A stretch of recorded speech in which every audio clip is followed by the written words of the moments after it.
Hi all, ಎಲ್ರಿಗೂ ನಮಸ್ಕಾರ. ಇವತ್ತು ಬ್ರೇಕ್ಫಾಸ್ಟ್, ಲಂಚ್, ಡಿನ್ನರ್ ಅಂತ ಯಾವುದೇ ರೆಸಿಪಿ ಇಲ್ಲ. ಜಸ್ಟ್ ಇದೊಂದು ಸಿಂಪಲ್ ಸ್ನ್ಯಾಕ್ಸ್. ಈವ್ನಿಂಗ್ ಸ್ವಲ್ಪ ಈಸಿಯಾಗಿ ಬೇಗ ಮಾಡ್ಕೊಳ್ಳೋಕ್ಕೆ ಆಗುವಂಥ ಒಂದು ಸಿಂಪಲ್ ಸ್ನ್ಯಾಕ್ಸ್, ಬೇಲ್ ಪುರಿ ಅಂತ ಏನು ಹೇಳ್ತೀವಿ ಅದು. ಸೊ ಯೂಶ್ವಲಿ ಒಬ್ಬೊಬ್ಬರು ಒಂದೊಂದು ಥರ ಇಂಗ್ರೀಡಿಯೆಂಟ್ಸ್ ಹಾಕಿ ಮಾಡ್ತಾರೆ. ನಾನು ತುಂಬ ಸಿಂಪಲಾಗಿ ಮನೆಯಲ್ಲಿರೋ ಅಂಥ ಇಂಗ್ರೀಡಿಯೆಂಟ್ಸ್ ಹಾಕಿ ರೆಡಿ ಮಾಡಿದ್ದೀನಿ. ಸೊ ಹೇಗೆ ಮಾಡೋದು ಅಂತ ನೋಡ್ಕೊಂಬರೋಣ. ಸೊ ನಾನಿಲ್ಲಿ ಏನೇನು ಇಂಗ್ರೀಡಿಯೆಂಟ್ಸ್ ತೊಗೊಂಡಿದ್ದೀನಿ ಅಂತ ಹೇಳ್ತೀನಿ. 2-3 ಹಿಡಿಯಷ್ಟು ಮಂಡಕ್ಕಿ ಅಥವಾ ಕಡಲೆಪುರಿ ಅಂತ ಏನು ಹೇಳ್ತೀವಿ ಇದು ಸಾಲ್ಟೆಡು. ಆಮೇಲೆ ಗಟ್ಟಿ ಇಲ್ಲ, ಇದು ಸ್ವಲ್ಪ ಜೋಳ ಮಂಡಕ್ಕಿ ಅಂತೀವಲ್ಲ ಆ ಥರ ಸಾಲ್ಟೆಡ್ ಮಂಡಕ್ಕಿ. ಜೊತೆಗೆ ಇದಕ್ಕೆ ಮಿಕ್ಸ್ ಮಾಡೋಕ್ಕೆ ಒಂದು ದೊಡ್ಡ ಸೈಜ್ ಈರುಳ್ಳಿನ ತುಂಬ ಸಣ್ಣದಾಗಿ ಕಟ್ ಮಾಡಿರೋದು. ಬೇಕಂದರೆ ಚಾಪರಿಂದ ಚಾಪ್ ಮಾಡ್ಕೋಬೋದು. ನಾನು ಇಲ್ಲಿ ಚಾಪರಿಂದ ಚಾಪ್ ಮಾಡಿದ್ದೀನಿ.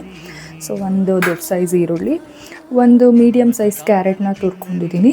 ಜೊತೆಗೆ ಕಡಲೆ ಬೀಜ ಅಂದರೆ ಶೇಂಗಾ ಬೀಜ ಅಥವಾ ಪೀನಟ್ಸ್ ಏನು ಹೇಳ್ತೀವಿ, ಇದು ಹುರಿದು 2 ಪೀಸ್ಗೆ ಸಿಪ್ಪೆ ತೆಗೆದು ಬಿಡಿಸಿಟ್ಟಿದ್ದೀನಿ ಇಲ್ಲಿ.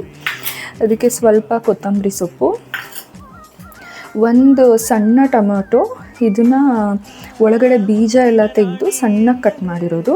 ಜೊತೆಗೆ ಸೇವ್ ಇದ್ದರೆ ಸೇವ್ ತೊಗೊಂಡ್ರೆ ಒಳ್ಳೆಯದು, ಬಟ್ ನಾನಿಲ್ಲಿ ಮನೇಲಿ ಸೇವ್ ಇರಲಿಲ್ಲ. ಸೊ ಒಂದು ಮೀಡಿಯಮ್ ಮಿಕ್ಸ್ಚರ್ ಇತ್ತು, ಸ್ವಲ್ಪ ಖಾರ ಕಮ್ಮಿ ಇರೋವಂಥದ್ದು.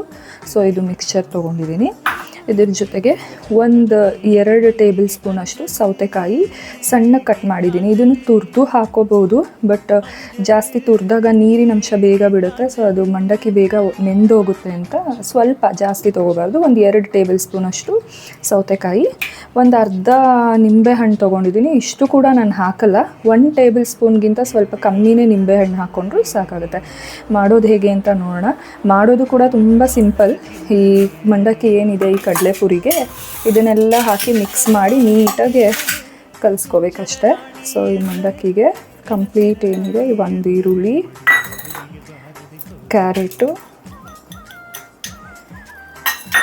ಟೊಮೆಟೊ ಮತ್ತು ಸೌತೆಕಾಯಿ, ಈ ಶೇಂಗಾ ಬೀಜ ಅಥವಾ ಕಡಲೆ ಬೀಜ ಏನು ಹೇಳ್ತೀವಿ, ಇದನ್ನು ಹಾಕಿ ನೀಟಾಗಿ ಮಿಕ್ಸ್ ಮಾಡ್ಕೊಳ್ಳೋಣ.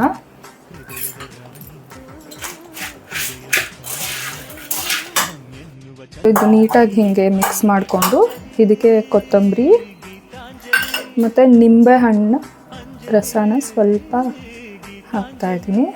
ಜಾಸ್ತಿ ಹಾಕಬಾರ್ದು, ಸ್ವಲ್ಪ ನಿಂಬೆಹಣ್ಣು ಹಾಕಿ ಇದನ್ನು ಮತ್ತೆ ಮಿಕ್ಸ್ ಮಾಡ್ಕೋಬೇಕು. ಸ್ವಲ್ಪ ನೀಟಾಗಿ ಮಿಕ್ಸ್ ಆದಮೇಲೆ ಇದಕ್ಕೆ ಇಲ್ಲಿಟ್ಟಿರೋ ಅಂಥ ಸೇವನ್ನ ಸೇರಿಸ್ಕೊತೀನಿ. ಇದು ಎಷ್ಟು ಬೇಕೋ ಅಷ್ಟು ನೋಡ್ಕೊಂಡು ಸೇರಿಸ್ಕೋಬೇಕು. ಜಾಸ್ತಿ ಸೇರಿಸಿದ್ರೂ ಅಷ್ಟು ಚೆನ್ನಾಗಿ ಅನಿಸಲ್ಲ. ಸೊ ನಾನೊಂದು ಬೌಲ್ ತೊಗೊಂಡಿದ್ದೆ, ಅದರಲ್ಲಿ ಒಂದು ಅರ್ಧ ಬೌಲಷ್ಟು ಅಷ್ಟೇ ಸೇರಿಸ್ತಾ ಇದ್ದೀನಿ.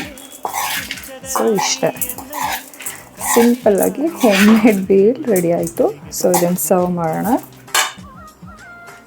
ಸೊ ಸಿಂಪಲಾಗಿ ಒಂದು ಬೇಲ್ ಪುರಿ ರೆಡಿ ಆಯಿತು. ಸೊ ಈವ್ನಿಂಗ್ ಸ್ನ್ಯಾಕ್ಸ್ಗೆಲ್ಲ ಟೈಮ್ ಪಾಸ್ಗೆ ಚೆನ್ನಾಗಿರುತ್ತೆ ಈ ಚಳಿಯಲ್ಲಿ. ಸೊ ಒಂದ್ಸತಿ ಹೀಗೆ ಮಾಡಿ ನೋಡಿ.